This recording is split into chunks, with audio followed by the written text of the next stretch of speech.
The story opens with a flash forward to a desperate scene. A young boy, Nagumo Hajime, is being chased by a terrifying, shadowy monster. A voice screams at him to run for his life as the beast closes in, setting a grim and chaotic tone from the very beginning. The monster, a horrifying draconic beast wreathed in dark energy, lets out a deafening roar. Hajime can only look on in absolute terror, his face pale with shock and fear. In the heat of the moment, Hajime's classmates, all dressed in adventurer gear, yell at him from the background, their faces a mix of panic and frustration. One of them screams at him to chant the spell, but Hajime is frozen in his tracks, still running but unable to act. As the monster looms behind him, a wave of despair washes over Hajime. He grits his teeth, realizing his own powerlessness. I knew it, he thinks to himself. I knew I couldn't do it. He reflects on his situation, thinking he wasn't destined to be the strong main character summoned from another world. Instead, he was just a regular person thrown into a chaotic new reality, forced to survive by its crazy rules and endure all the disasters that came with it. Hajime thinks about how this new world operates as his classmate, Shirasaki Kaori, urgently shouts his name, trying to snap him out of his daze. As if his thoughts summoned his fate, Hajime is struck by a powerful blast of magic. Kaori watches in horror as he is thrown back, the force of the impact sending him flying. Hajime laments that this is happening to someone with a common class like him. The panel gives a full view of the monstrous beast as it unleashes its attack, showcasing its terrifying power and immense size, with Hajime being nothing more than a falling speck before it. Hajime reaches out a hand in desperation as the ground beneath him shatters and crumbles away, his face a mask of pure terror. Kaori looks down with a horrified expression as Hajime's gloved hand is seen, reaching out from the darkness. His situation is dire, as if the world itself is set on the hardest difficulty. The scene shifts to a group of mysterious, robed figures. A central, heavily armored figure declares that they have bestowed an oracle and that the hero will soon appear. The scene shifts completely, leaving the dark fantasy world behind. It's Monday morning at a typical high school, described as arguably the most depressing day of the week. This marks a return to Nagumo Hajime's ordinary life before the chaotic events of the flash forward. We are properly introduced to Nagumo Hajime in his original setting. He's a typical high school student who hates school, partly because he stayed up all night gaming. He walks down the hallway with a tired and unenthusiastic expression. Suddenly, a cheerful voice calls out to him. It's a bright and friendly female student who says, Nagumo-kun, good morning. The girl, Shirasaki Kaori, one of the school's two goddesses, gently scolds Hajime for almost being late again. He awkwardly greets her back, and his inner monologue reveals just how popular she is, making their friendly interaction a surprising sight for others. Kaori gives a friendly hee-hee, but Hajime knows what this means for him. Her kindness attracts a lot of unwanted animosity from other male students, represented by the dark, menacing shadows behind her. This is another major reason he hates school. We get a glimpse into the minds of the jealous students. They're silently fuming, wondering why a gamer nerd like Hajime gets to be close with the popular Shirasaki. They see him as a nuisance and wish he would just back off. Despite the social pressure, Hajime has a clear motto: hobby first, life later. He reveals that with a game developer father and a shoujo mangaka mother, he has a deep-rooted passion and has already decided on his future in that field. He's determined not to give in. As Kaori smiles happily at his response, Hajime briefly wonders if someone as beautiful and popular as her could possibly like him. He quickly dismisses the idea as impossible, while other students continue to gossip and stare.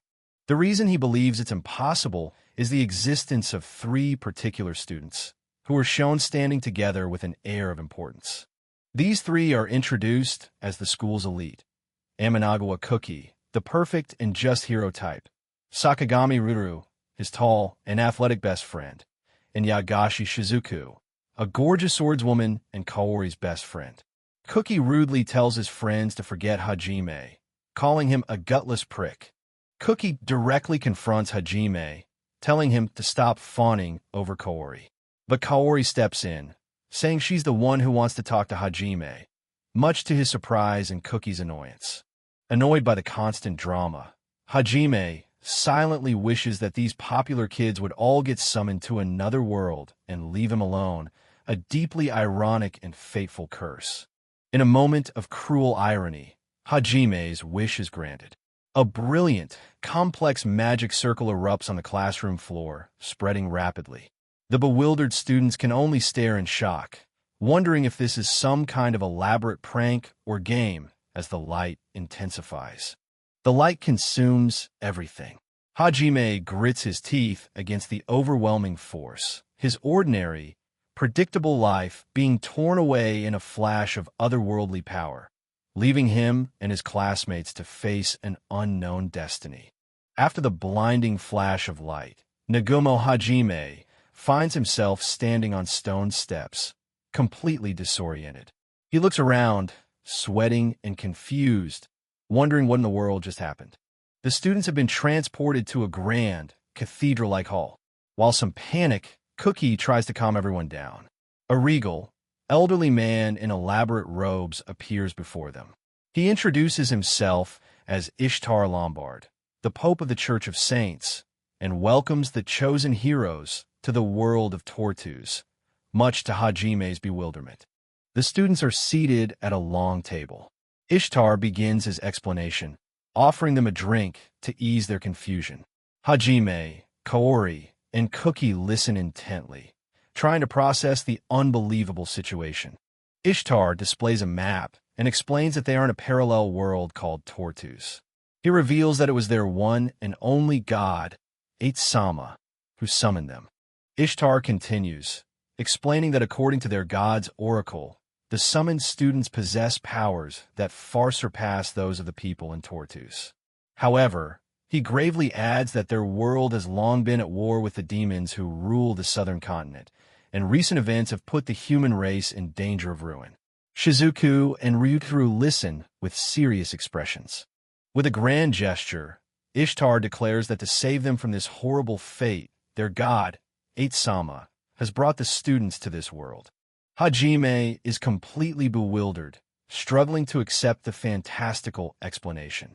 He mutters to himself, questioning what the old man is saying and wondering if they've truly been whisked away to another world.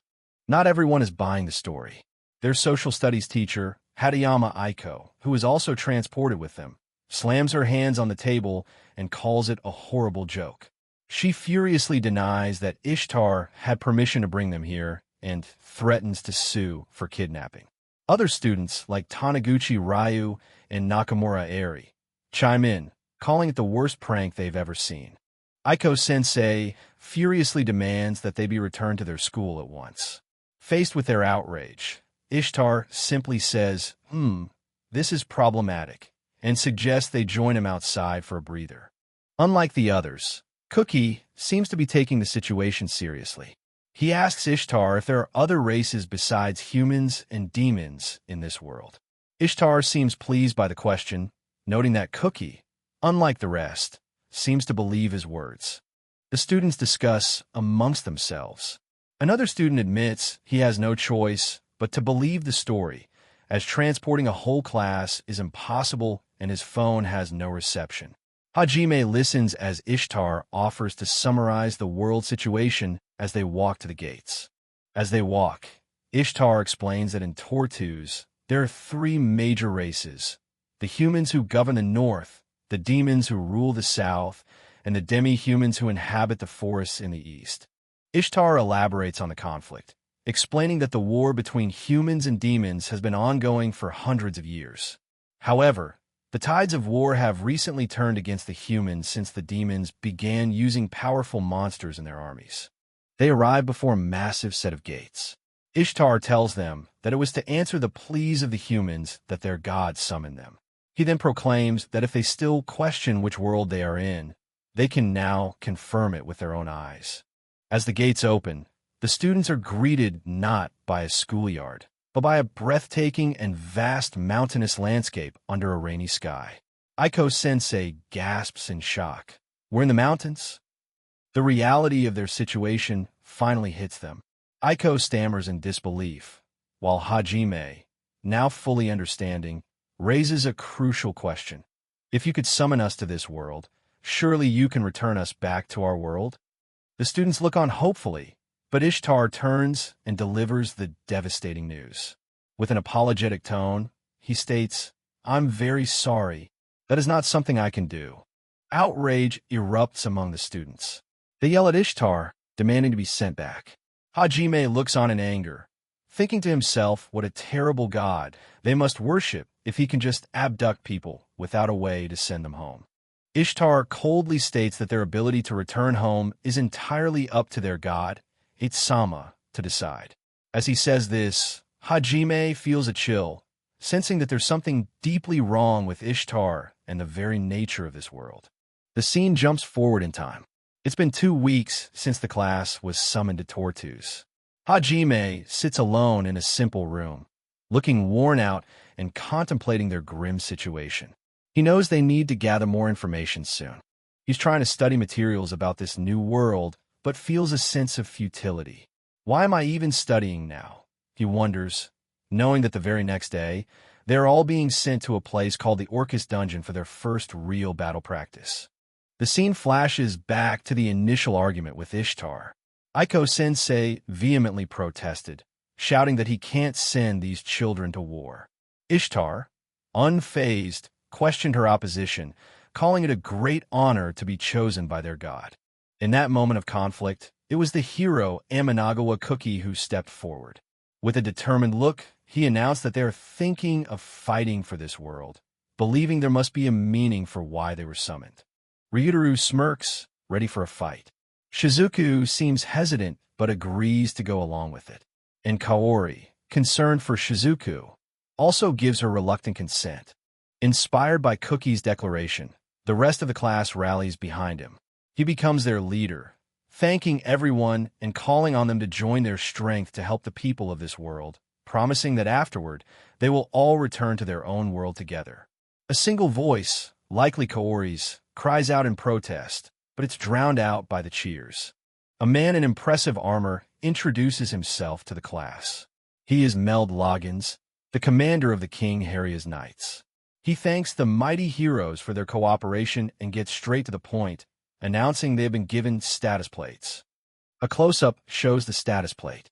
Meld explains that, as the name implies, it records a person's status in numeric form and also serves as an identification card that they must never lose. Meld instructs them to spill a drop of blood on the plate to register themselves as its owner. He preemptively tells them not to ask how it works, as they have no idea themselves. Hajime is shown hesitantly pricking his finger. Hajime looks at his newly activated plate. It displays his name, Nagumo Hajime, age 17, and his class, Synergist. His only skills are transmute and language comprehension. Meld explains that the plates are ancient artifacts, and the class listed is similar to one's natural talent. One of the students exclaims in excitement that his status, strength, vitality, resistance are all at 10.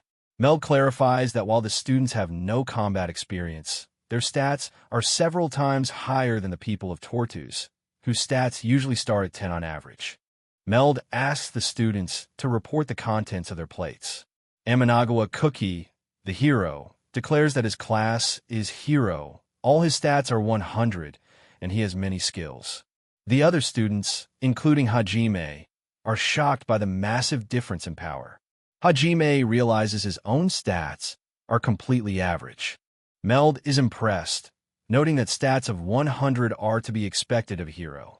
As Cookie basks in the attention, another student pats Hajime on the back, asking to see his stats as well. The mood instantly sours. Hayama Daisuke, one of Hajime's bullies from school, snatches his plate and mocks him loudly. Synergist? What the fuck is this shitty class? He yells, calling Hajime an average creep. Another student explains it's a non-combat crafting class, and they laugh, telling Hajime to good luck making their weapons, as they won't need anything from him. As Hajime sees with hatred for Hayama, His teacher, Aiko-sensei, tries to comfort him. She reveals that she also has a non-combat class, farmer, and average stats, encouraging him that they should just do what they can together. While the students are disappointed, Meld is surprisingly ecstatic about Aiko's farmer class. He exclaims that he's never seen one before and that she could be the harbinger of an era of better food quality, urging someone to contact the church immediately. The scene returns to 2 weeks later, with Hajime alone in his room. He reflects on his bleak situation. His stats have barely risen. He has no affinity for magic, and his only skill is transmute. He had imagined being a synergist would be like an alchemist from a game, creating cool weapons with magic, but the reality is far more disappointing. He couldn't even make one good weapon. As he lies in bed, dejected, he hears a knock at his door. A gentle voice calls out, "Nagumo-kun, are you awake?" He opens the door to find Shirasaki Kaori standing there. Hajime is completely shocked and flustered to see the school's goddess at his bedroom door this late at night, and he quickly stammers that he'll open it. Kaori stands in the doorway, apologizing for bothering him at this hour. She nervously says that she wanted to talk to him about something. Hajime, assuming it must be about some urgent information, tells her to come in, which makes Kaori blush and backpedal in embarrassment. He realizes the misunderstanding and gets flustered himself. She clarifies that she just wanted to talk with him, and he invites her in, wondering what is happening. After the awkward invitation, Hajime offers Kaori the only thing he has, a tea-ish liquid. She thanks him, and they sit in a slightly tense silence. Hajime finally asks what she wanted to discuss. Kaori's expression turns serious as she says it's about the combat practice scheduled for the next day. She then makes a surprising request. She wants him to stay behind in town. Hajime is confused by her request. Kaori explains that she had a nightmare. In the dream, she saw him walking farther and farther away from her until, no matter how loud she screamed his name, he couldn't hear her, and then he vanished. She tells him she's scared that something bad will happen tomorrow. Hajime tries to brush it off, reassuring her that it's just a dream and that they'll be safe with Commander Meld and strong students like Cookie. Kaori then brings up a memory from their past, asking if he remembers an incident in middle school where he was kneeling in the street. The scene flashes back to a younger Hajime witnessing a thug harassing a small child and his mother. Though he was just a passerby, he couldn't ignore it when the man raised his hands to the boy. Hajime recalls the embarrassing event. He was too small and weak to fight the man, so he resorted to kneeling on the ground and begging for forgiveness on the child's behalf. He's mortified that Kaori saw the whole thing, but she looks at him with admiration and tells him, "You were amazing back there." Kaori explains why she felt that way. It's easy for naturally strong people like Cookie to solve problems with force. But what she found truly amazing was seeing someone weak like Hajime stand up to a stronger adversary despite the odds. She admits that at the time, she was too scared to do anything and felt helpless as everyone else just ignored the situation. Ever since that day, she confesses, "I'm so happy when I found you in high school." She then looks at him earnestly and declares, "Nagumo-kun, you are the strongest person in my heart." Hajime is utterly stunned. He finally understands that this past event was the reason she has always been so kind to him. The revelation hits him hard as he reflects on his own feelings of jealousy, inferiority, and self-hatred for being weak, feelings that he still carries with him. Kaori's gaze falls upon the stack of books Hajime has been studying. She smiles gently and says, "Even so, despite everything, you want to be useful, so you studied, am I right?" She then reaffirms her unwavering belief in him. "You are still the strongest person in my heart." Hajime is deeply moved. It's the first time anyone has ever truly approved of him. Kaori continues, saying she has always admired that, while he knows he's weak, he has the courage to do something when it matters. She admits that's why she's worried and doesn't want him to do anything reckless again. Filled with a new resolve from her words, Hajime feels like he can finally answer her expectations. He declares his desire to become stronger. Knowing her class is healer and that she's frail, he tells Kaori that he wants her to depend on him for protection. He admits that it would be embarrassing for a guy to be protected by a girl, so he promises her he will do his best to get stronger. Kaori smiles and understands, as he firmly promises, "I will protect you." The promised day arrives. The entire class, now clad in simple adventurer gear, gathers before the imposing and ominous entrance to the Great Orcus Labyrinth, ready to begin their first real training. At the dungeon entrance, Kaori, now in her healer's outfit, cheerfully greets Hajime. He's flustered, asking why she's here instead of with Cookie's group at the front. She wanted to greet him, and as they talk, Hajime feels an unsettling gaze on them, but sees nothing when he looks. Inside the labyrinth, the hero party makes short work of the monsters. Cookie is shown in a dynamic pose, effortlessly slicing through an enemy with his holy sword. A trio of female students, including Shizuku, chant in unison, unleashing a powerful combined magic attack called Spiral Blaze. A coil of black flames swirls forth and incinerates their enemies, earning praise from Commander Meld. Meld comments that the monsters on the first floor are too weak for the hero party, calling their powerful magic attack overkill. He reminds them not to forget to collect the demon stones from inside the monsters' bodies. Meld briefs the students, predicting they'll be able to reach the 20th floor today based on their performance. He encourages them to keep fighting in shifts and mentions that someday they might even break the record and go beyond the 65th floor, causing Hajime to wonder just how deep the labyrinth is. After a large, vicious wolf-like monster is taken down, it's Hajime's turn. Meld calls his name to step up and deal the killing blow, while another monster growls menacingly before him. Meld tells Hajime that even with a non-combat class, he must learn to defend himself. To help, they have weakened the monster so he can practice. Hajime thanks him and prepares to use his only skill, transmute. With a solid Gyoenke, Hajime brings a transmuted weapon down hard on the monster's head. The monster lets out a final squeal as Hajime finishes it off. Meld watches with interest, realizing that Hajime used his transmutation skill to freeze the foe before striking. He hadn't thought a synergist had abilities that could be used for combat.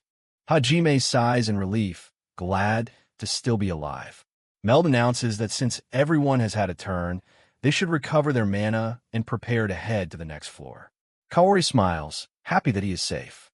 Hajime feels embarrassed having Kaori watch over him when he promised to protect her.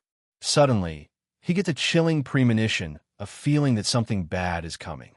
The scene shifts, showing the party has now reached the 20th floor of the Orcus dungeon. Cookie is seen unleashing a powerful and flashy sword skill. Cookie executes his heavenly swing, a massive, sweeping arc of light that cuts down a huge monster in a single blow. The other students are amazed at Cookie's strength, easily defeating a 20th floor monster. As the last monster falls, Cookie suddenly winces in pain. Meld sternly scolds Cookie for his cool but reckless attack.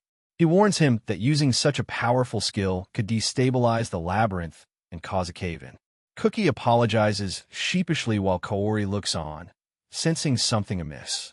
Cookie's attack has unearthed a massive, glittering red crystal from the wall. Meld identifies it as a Grant crystal, noting its large size makes it a rare find. Kaori thinks it's beautiful, but Meld explains it's just a decorative item popular with nobles, before announcing they're done for the day. Hayama, in a foolish attempt to impress Kaori, decides he'll get the crystal for her. He leaps up the wall, ignoring Meld's furious shouts to stop and not act on his own. Hayama scoffs at Meld, calling him a noisy old coward. He easily pries the crystal from the wall, boasting that it was easy peasy. Below, Meld looks on in absolute terror. The moment Hayama touches the crystal, a magic circle flares to life under the party's feet. It's a trap. Meld yells for him to let go of the stone as the students realize with horror that it's the same kind of magic circle from their classroom. The trap teleports them away. Hayama finds himself on a stone bridge, wondering where they are. Cookie and Shizuku look over the edge and spot a massive, ominous black magic circle covering the bridge floor. The dark magic circle erupts with a sinister, powerful energy heralding the arrival of a far more dangerous threat than anything they've faced before. From the dark magic circle, a terrifying, colossal demon emerges. It's a behemoth, the very same monstrous beast from the flash-forward at the beginning of the story, now made terrifyingly real. Cookie, Ruru, and Hayama can only stare in absolute shock and horror as the demonic beast materializes from the swirling darkness of the magic circle. Ruru bravely offers to help Meld fight the beast, but the seasoned commander, his face pale with terror, screams at them. He calls them fools and orders them to turn back and run away immediately. Meld reveals the monster's true nature. It's a behemoth, a creature so powerful that even the strongest adventurer party, who had reached the 65th floor, couldn't scratch it. He frantically yells for the students to run for their lives while he holds it off. The students panic and scramble to escape across the narrow bridge. But their retreat is cut short when they spot another black magic circle appearing right in their path, trapping them completely. From this second magic circle, a horrifying horde of skeletal monsters begins to emerge, blocking their only escape route and surrounding them with death. A knight recognizes the skeletons as Traum soldiers from the 38th floor. He tries to calm the students, telling them they can be defeated if they fight together, reminding them that Commander Meld is still protecting their rear. Yagashi Shizuku takes charge, ordering everyone to calm down and form battle lines. She declares that they will support the knights and break through the horde of skeletons, with Vitaru eagerly readying for the fight. At the other end of the bridge, Cookie unleashes his ultimate skill, Heavenly Swing, against the behemoth. To everyone's despair, the massive attack does nothing. The beast doesn't even flinch. Meld furiously yells at him, asking how they can possibly defeat it and telling him to run. Cookie stubbornly refuses to leave Meld behind to fight alone. But the commander insists that this is no time for heroics, screaming that he cannot let any of the students die.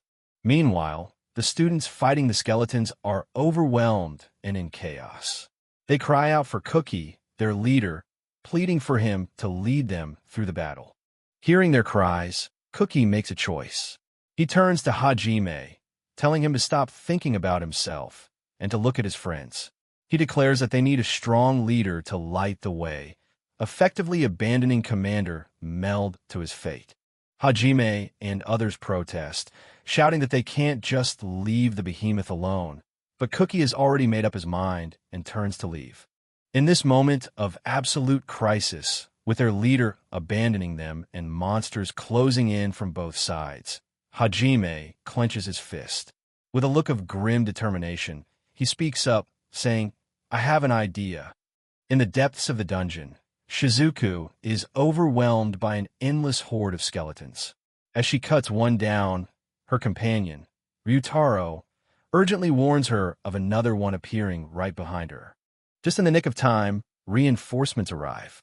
Cookie, the hero, appears with his party.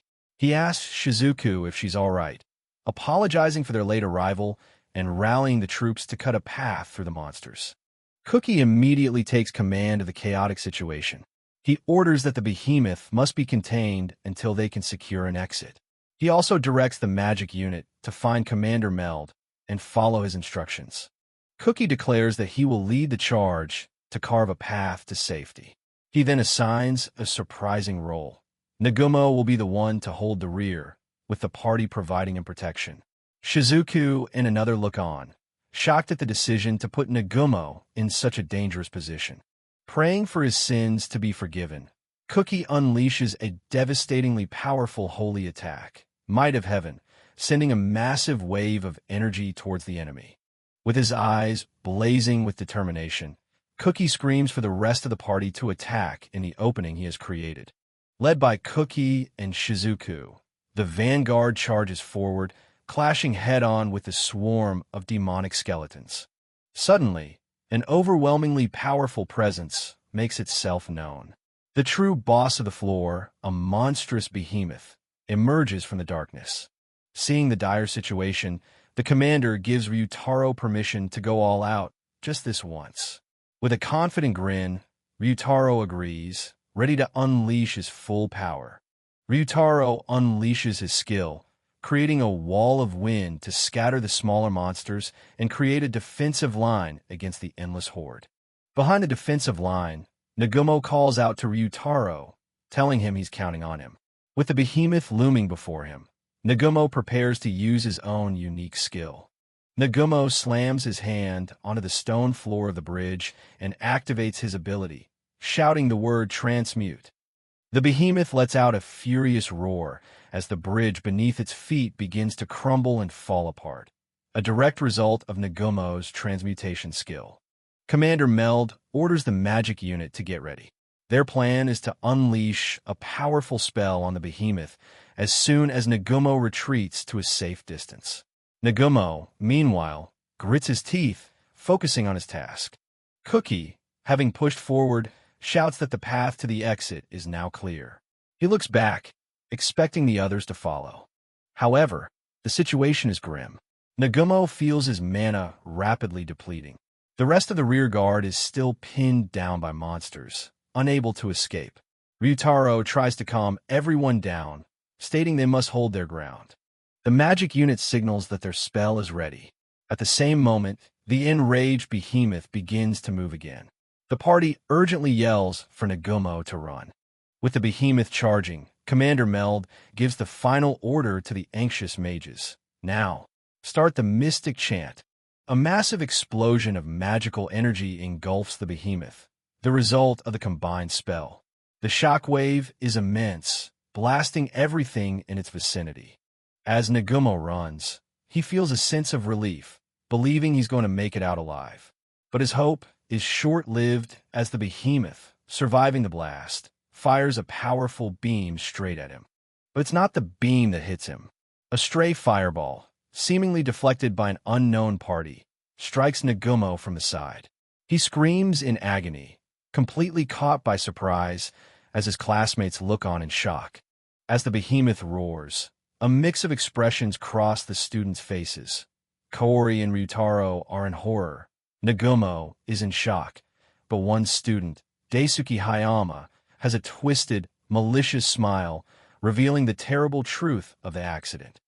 The force of the explosion, combined with the unstable bridge, sends Nagumo plummeting into the seemingly bottomless abyss below. From the edge of the broken bridge, a horrified Kaori can only reach out her hand, screaming his name as Nagumo vanishes into the darkness below, seemingly lost forever. Much later, Nagumo awakens in a dark, damp cave, his body racked with pain. He's alive, but disoriented. As he tries to recall how he survived the fall, he realizes his memory is a blur, unable to piece together what happened after the bridge collapsed. Though his entire body aches, Nagumo is relieved to be alive for now. Mustering his resolve, he decides he must press forward and find a way to get back to his friends, desperately trying to convince himself that everything will be fine. As he looks for an exit, he notices the faint light in the darkness is coming from glowing white stones embedded in the walls. He realizes these Grant crystals are the only reason he's able to see at all in the pitch-black abyss. His search is cut short when a hideous creature emerges from the shadows. It has the shape of a rabbit, but it's unnaturally large and monstrous. Nagumo is startled by its sudden and grotesque appearance. Before he can even react, the monster attacks, firing a projectile like a shell. The sheer speed and power of the attack sends a shockwave through the cavern, and Nagumo screams in terror. He panics, realizing this monster is not from the upper floors and might be as powerful as the behemoth he just faced. Knowing he stands no chance against such a creature, he scrambles for cover. The monster's projectile smashes into the wall behind him. Miraculously, it missed. As the creature pauses, Nagumo is left confused and terrified, wondering why the attack suddenly stopped. The rabbit monster's glowing eyes pierce the darkness, its silhouette a terrifying promise of death as it stalks its newfound prey. The creature lunges forward, its true, monstrous face revealed to be a horrifying bear-like maw, a stark contrast to its rabbit silhouette. It closes the distance in an instant. Nagumo can only watch in frozen terror as the monster's jaws, filled with razor-sharp teeth, descend upon him. He lets out a final, desperate scream. In a spray of blood, the creature's jaws clamp down, and Nagumo's world turns to white-hot agony as his left arm is violently ripped from his body. The sound of his own screams echoes in the cavern as his arm is torn away, a moment of pure, unadulterated horror and pain. Staring at the bloody stump where his arm used to be, Nagumo screams in agony and disbelief, the reality of his situation crashing down on him. The horrifying scene unfolds before him. The monster holding his severed limb in its jaws, while he can only look on, utterly broken and unable to comprehend what just happened. Without a moment's hesitation, the monster devours his severed arm. Nagumo's mind spirals into despair, blankly questioning why the creature would do such a thing. Overwhelmed by excruciating pain, Nagumo's survival instincts finally kick in. He realizes he has to run. On pure adrenaline, he slams his remaining hand on the ground and uses transmute to create a wall. He flees for his life, desperately using transmute again and again to create barriers, try to slow down the relentless monster that is chasing him down. He repeatedly uses transmute, his breath coming in ragged gasps, but his strength and magic are finite. He finally collapses onto the cavern floor, completely exhausted. Lying on the cold, hard ground, he realizes with dawning horror that he has no magic left. As his vision fades and consciousness slips away, he resigns himself to his fate. He is going to die here. Just as he is about to lose consciousness, a single, glistening drop of liquid forms on the ceiling above him, seemingly defying gravity for a moment before it falls. The drop of water lands on him, and miraculously, he feels his senses returning. He looks down at his grievous wound and is shocked to find the bleeding has completely stopped. His body is slowly recovering. Though he's been saved from the brink of death, his ordeal is far from over. He knows it's useless to try and escape as long as the terrifying monster is still out there, searching for him. Alone and trapped in the suffocating darkness, all he can do is whisper a faint, desperate plea for someone, anyone, to save him. An unknown amount of time passes. Nagumo has lost all sense of days, or even weeks. The only thing keeping him alive is the strange, healing water that trickles from the ceiling. But the water only revives a sliver of his strength. The relief is temporary, as he is still tormented by an unbearable, gnawing hunger and the constant, throbbing phantom pains from his missing arm. He clutches the stump, crying out in agony. Lying in the dirt, the endless cycle of pain and hunger becomes too much to bear. Pushed beyond the limits of his sanity, his mind finally begins to break.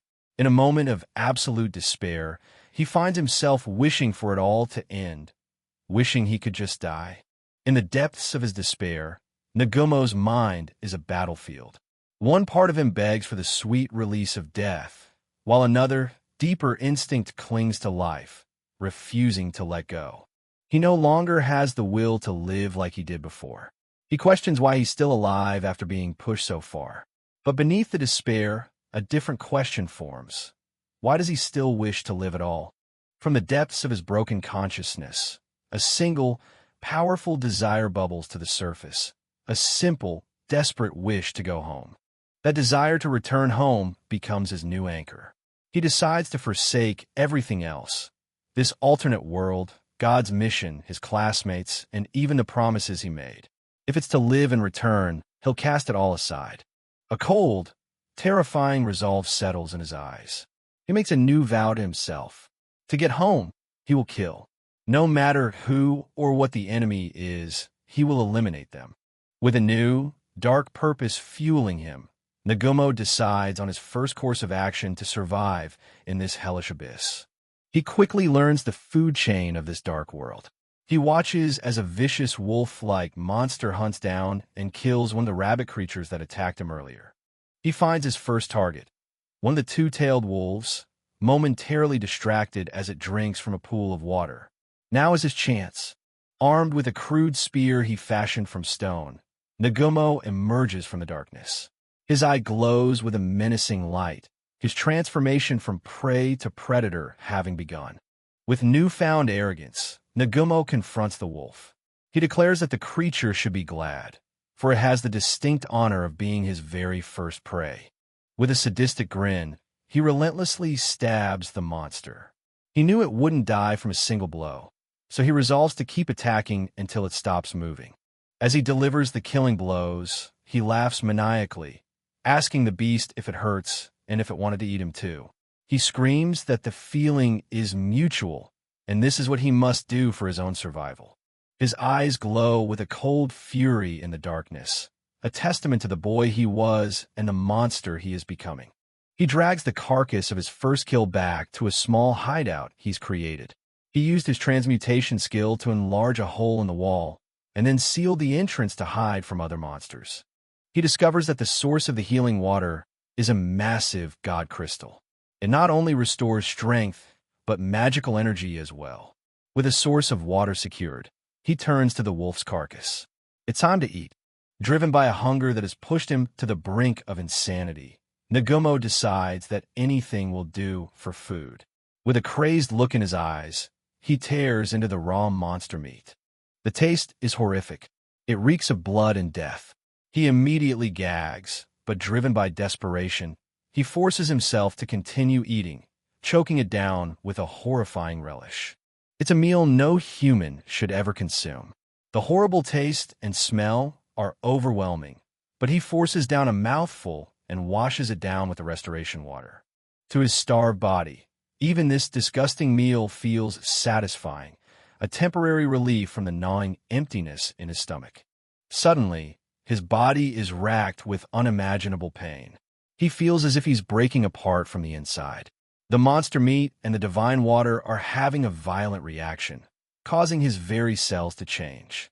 He can only scream as the agonizing transformation courses through his veins, rewriting his physical form. His body is caught in a torturous loop.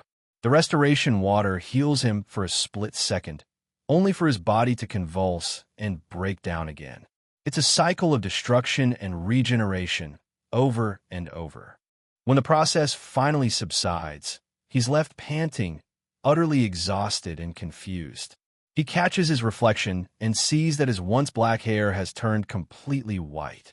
Staring at his changed form, his white hair and the new, dark markings on his skin, he can only ask in shock, "What is this?"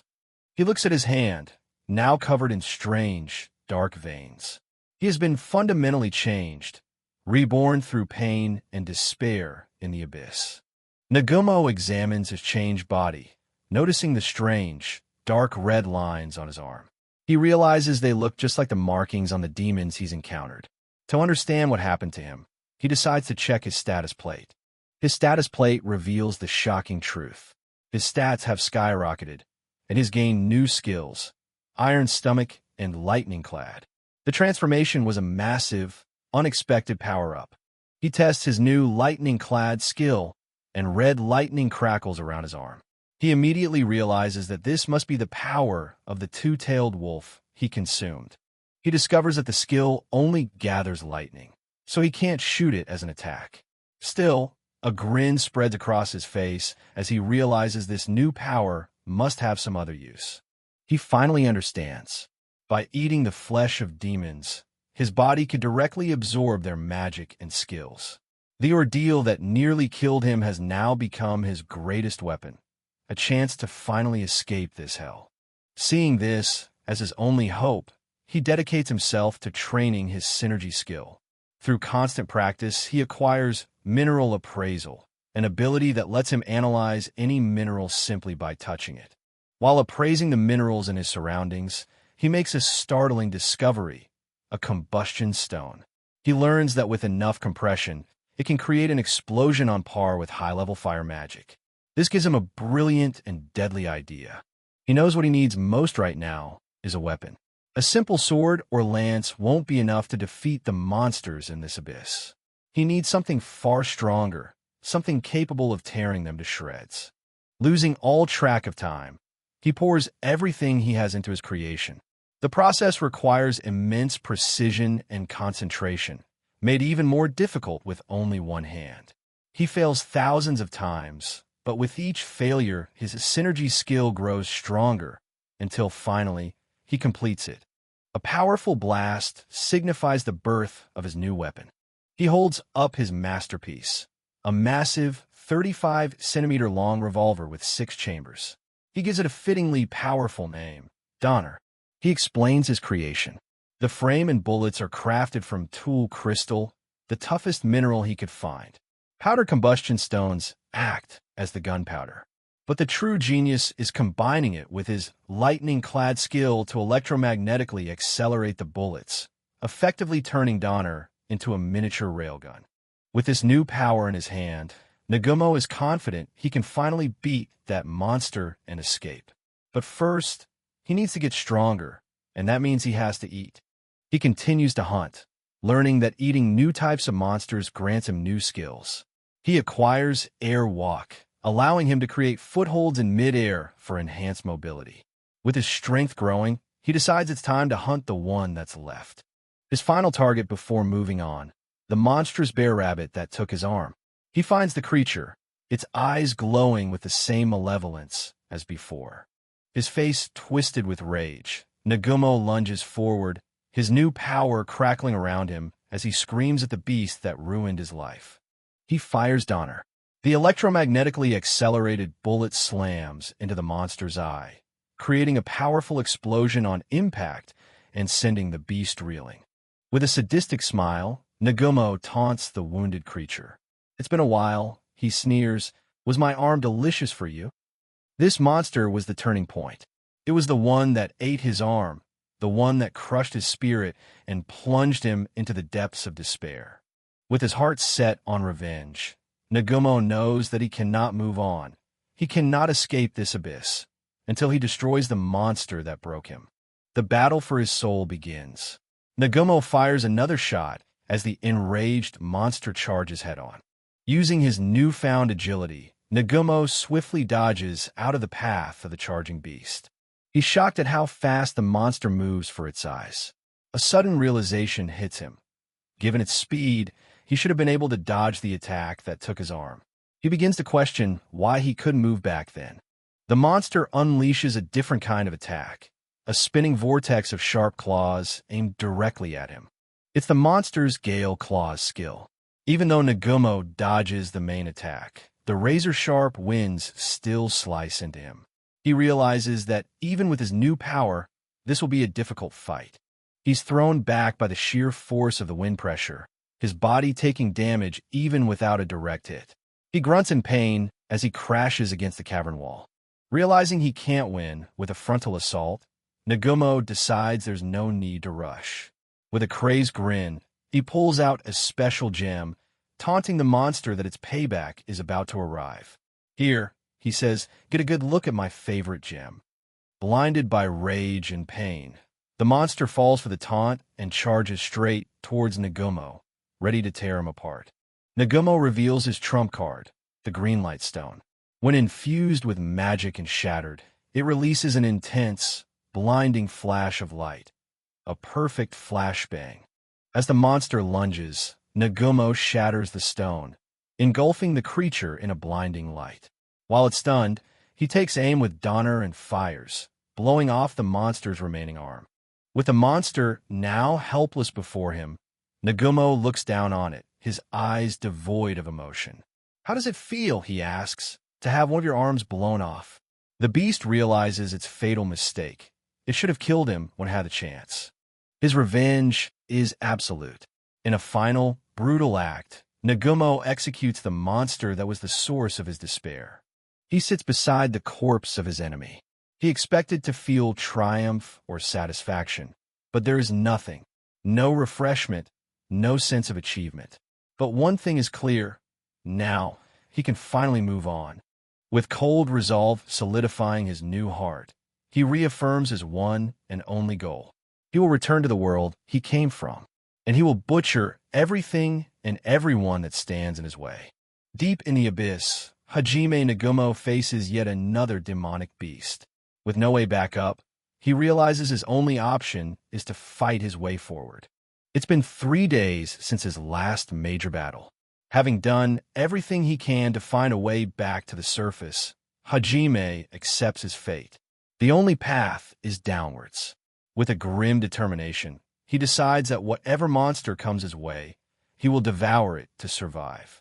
As he descends one level deeper into the labyrinth, a new type of monster, a shadowy basilisk, emerges from the darkness.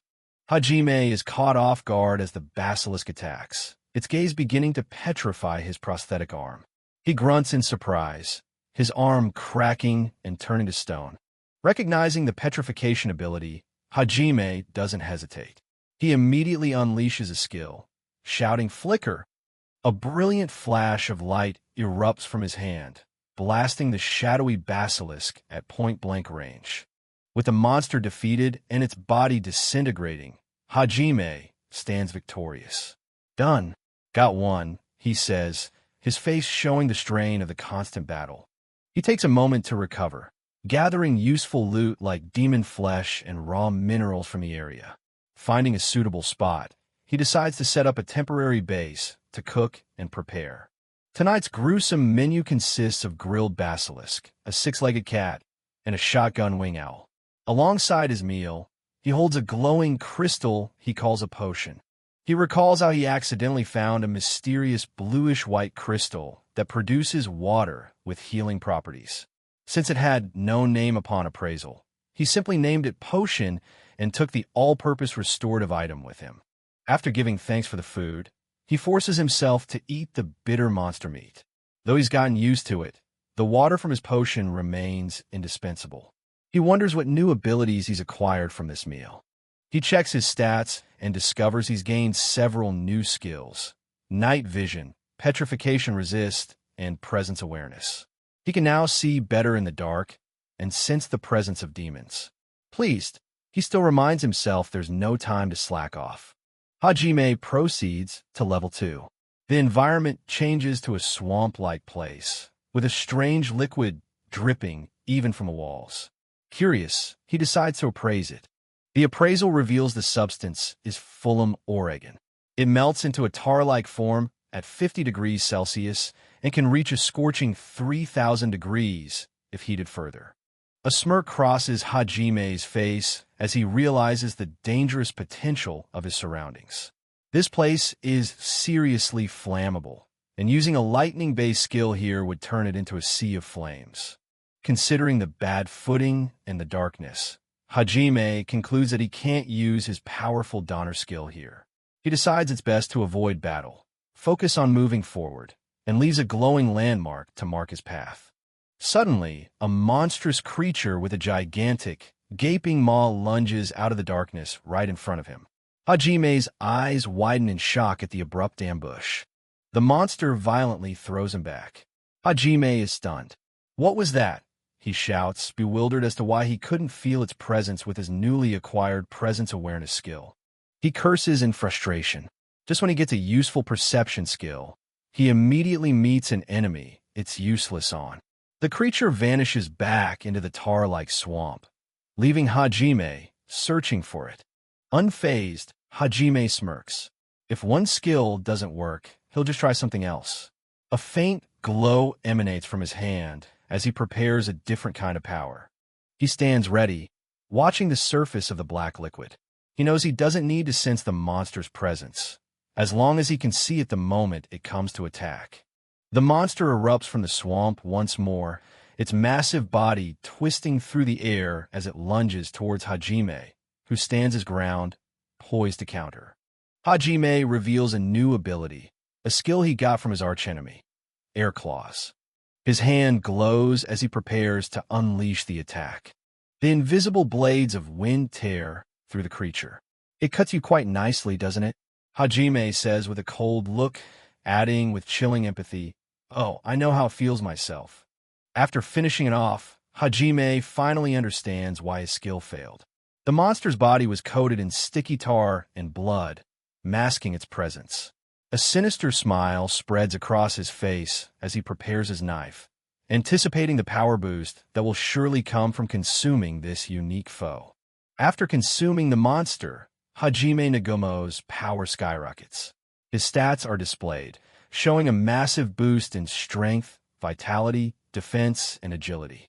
At level 49, he has become a formidable force. His list of skills has grown extensive, including transmutation, various mineral-related abilities, iron stomach, language comprehension, and numerous combat skills and resistances he has acquired through his brutal journey of survival. Continuing his descent, Hajime reaches level 5. He is confronted by a strange and imposing sight. A pair of massive double doors, flanked by two giant, demonic statues. What the hell is this? He wonders. As he approaches, he notes that things are finally starting to show some variation from the usual caves. But as his hand touches the door, he senses something is wrong. TCH, what is it now? Suddenly, the ground trembles as the stone statues guarding the door begin to move. Their massive stone feet slam down, revealing them to be powerful golems activated by his touch. The two cyclopes-like golems turn towards each other, seemingly activating a defensive protocol now that the entrance has been disturbed. Without warning, one of the golems throws a massive punch. Hajime swiftly dodges the attack as the stone fist smashes into the ground where he just stood. Sorry, but I don't really have the time to play, Hajime says with annoyance. He quickly dispatches the golems, blowing them to pieces as he clears the path to the door. He pushes open the heavy doors, only to be met with complete darkness. He activates one of his new skills, night vision, and his eye transforms, adapting to the pitch-black environment. His enhanced sight reveals a room that looks like a sacred church. But more importantly, suspended at the far end of the room is a figure, held captive in some kind of seal. What the hell is that? He exclaims in shock. Hajime squints, trying to get a clearer view of the unbelievable sight before him. It appears to be a person sealed away in the depths of this hellish labyrinth. As he focuses, he sees the figure of a beautiful, blonde-haired girl trapped within a glowing crystal. A faint voice echoes in the chamber. Is someone there? The girl pleads, please. But Hajime's mind races. A person deep in this pit of hell? Impossible. He immediately assumes it's a trap. Sorry, I opened the wrong door. Excuse me, he says, turning to leave. Why? Wait, the girl cries out. The girl begs him, please let me out of here. Please hear me out. I'll do anything. Hajime cuts her off with a blunt nope. I refuse. He tells her there's no way in hell he'd believe someone who got locked up in a place like this. Hajime explains his reasoning. It could be a trap designed to look like a damsel in distress. For all he knows, she could be some world-destroying entity. Anybody with a sane mind would be hesitant about releasing her. No, you're wrong, I'm not. She protests desperately. As he looks at her, his hardened expression remains. He sees her desperate denial, but his logic tells him this is a risk not worth taking. With tears in her eyes, the girl utters two words that stop Hajime in his tracks. I was betrayed. That single word, betrayed, strikes a deep chord within Hajime. He stops walking away, the memory of his own betrayal flashing in his mind. He stands at the doorway, conflicted, asking himself, what the hell am I doing now? He turns back. So you said you were betrayed, but that doesn't answer why you were sealed. So tell me, what's the reason? The girl, reveals her story. I'm a vampire. Because I had powers, I worked for the sake of the people. Then one day, my vassals deemed me no longer necessary. Hajime is skeptical, recalling that vampires were supposed to have perished centuries ago. Yu continues her story, explaining that her uncle became the master, and because her powers were dangerous to him and he couldn't kill her, he sealed her away instead. Yu explains that her powers allow her wounds to heal on their own, even if she's beheaded. She promises she can be useful to him if he frees her, as she can also control magic directly. Hajime seems intrigued. With all her hope resting on this one stranger, Yu extends her hand from within the crystal seal and makes one final, heartfelt plea. Please, save me. Hajime understands her story all too well. It's the classic case of an influential person being used and then tossed aside when they're no longer convenient. He sees a reflection of his own fate in her, sealed away and unable to die. The girl reaches out to him. Torn but resolute, Hajime makes his decision. Should I help her? His eye glows with power as he decides to act, initiating his transmutation skill on the crystal prison. The moment he touches the crystal, a massive surge of energy repels him. Ack! What the? He yells in pain. The seal is incredibly powerful, causing you to cry out, as well as the magical energy violently reacts to his touch. Gritting his teeth against the immense pressure, Hajime roars with defiance. Fuck, I'll take you on. Go on, resist me with everything you got. For a moment, he questions himself. Damn it, what the hell am I doing? I decided to only live for myself, didn't I? But looking at the girl's hopeful face, he steels his resolve. Yeah, I'll just deal with it when it comes.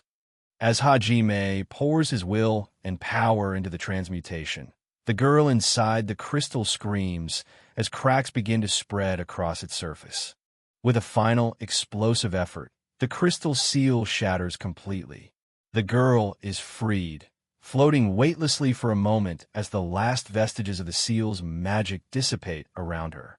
Exhausted, Hajime collapses, having used up all his magic. The girl immediately rushes to his side.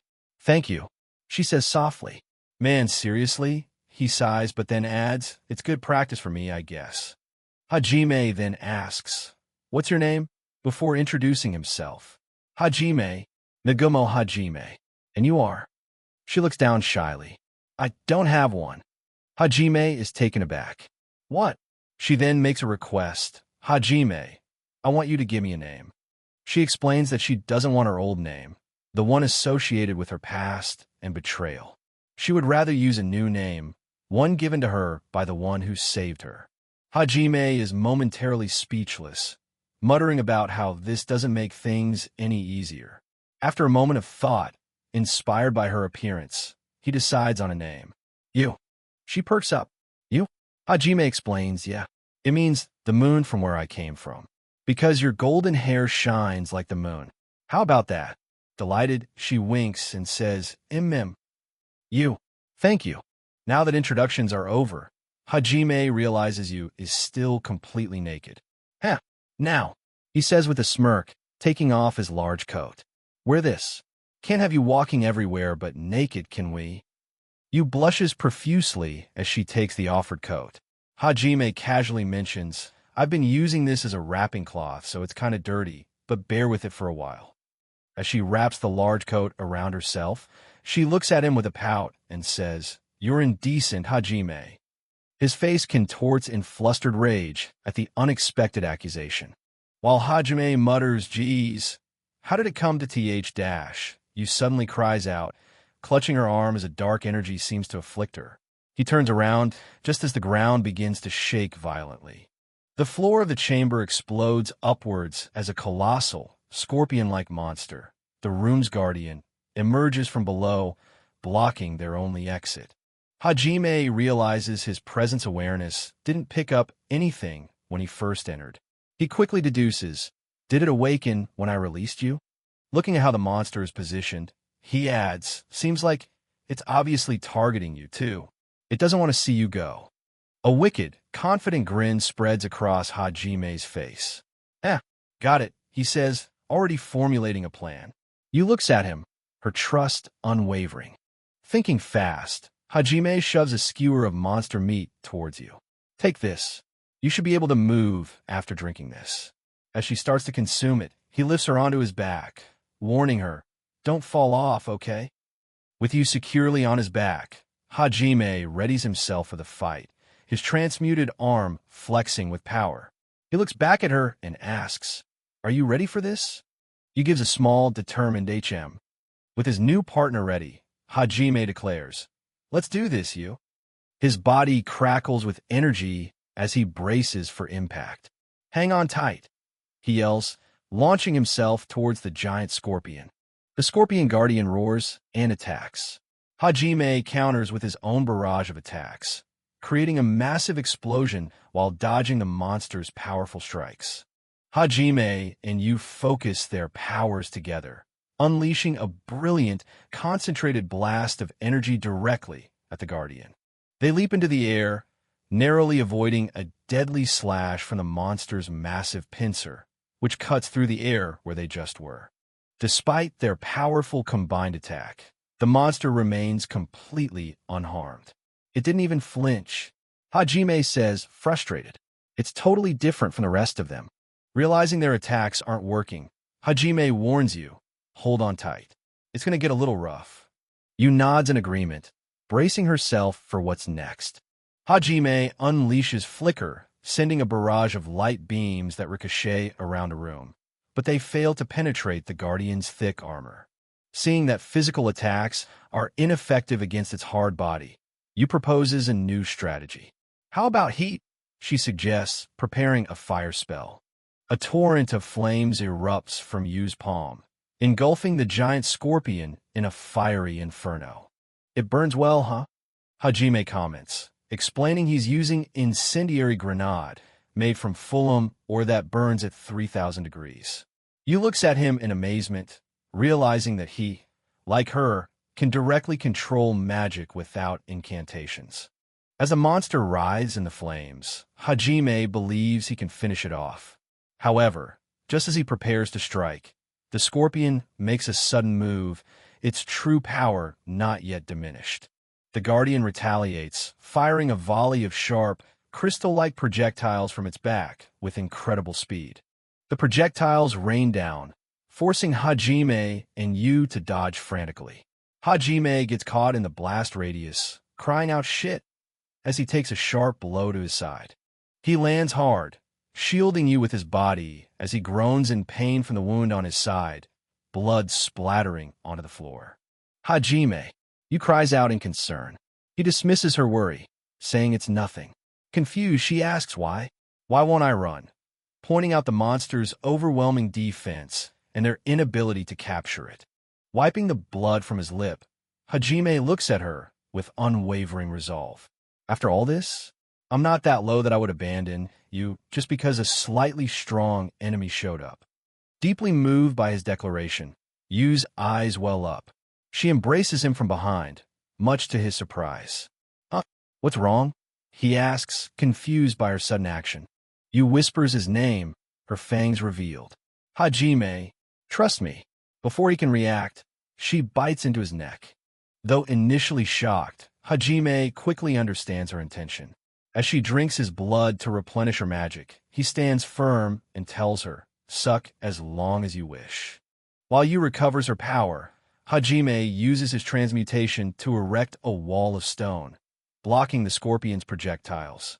I'll buy you time, he grits out, protecting her. Her power fully restored, Yu pulls back. Delicious, she says, a newfound power gleaming in her eyes. She then unleashes her ultimate magic, a devastating spell called Azure Sky. A massive sphere of pure destructive energy engulfs the Scorpion Guardian, incinerating it in a blinding white light. The attack leaves Yu panting and exhausted. Hajime catches the weary Yu in his arms. Good job. See, you could do it, he praises. She admits she's tired. Hajime notes with grim determination, it's not dead yet. Quite a tough nut, this guy. Looking at the exhausted vampire in his arms, Hajime's expression hardens. Take a good rest. Leave the rest to me. The scorpion, though heavily damaged and still smoldering, begins to regenerate and rises from the ashes of Yu's attack, ready to fight again. Hajime pulls out his custom-made revolver, Donner, and unloads a volley of shots, but the bullets spark and ricochet harmlessly off the monster's hardened shell. He continues to fire shot after shot, but each bullet proves ineffective against the Guardian's nigh-impenetrable defense. Gritting his teeth in frustration, Hajime pulls out one of his powerful grenades as the monster's carapace begins to crackle and regenerate once more. Spotting a crack in the monster's regenerating armor, Hajime seizes his chance. Here, eat this, he roars, shoving the live grenade deep into the monster's body before the opening can seal. A blinding flash erupts from within the Guardian. The internal detonation tears the monster apart, its tough carapace shattering into pieces. As silence finally falls over the chamber, the once unstoppable beast collapses, utterly destroyed. In the aftermath of the battle, Hajime reflects. Several days after falling into this hell, a companion suddenly appeared. He looks over at the smiling girl and asks, "Can you stand up?" With a bright, happy expression, he replies, "Yep." The narration reflects on this sudden turn of events. Like a Pandora's box, inside was disaster and a handful of hope. As Hajime takes Yu's hand, his solitary struggle in the abyss comes to an end, and a new journey with his first precious companion begins.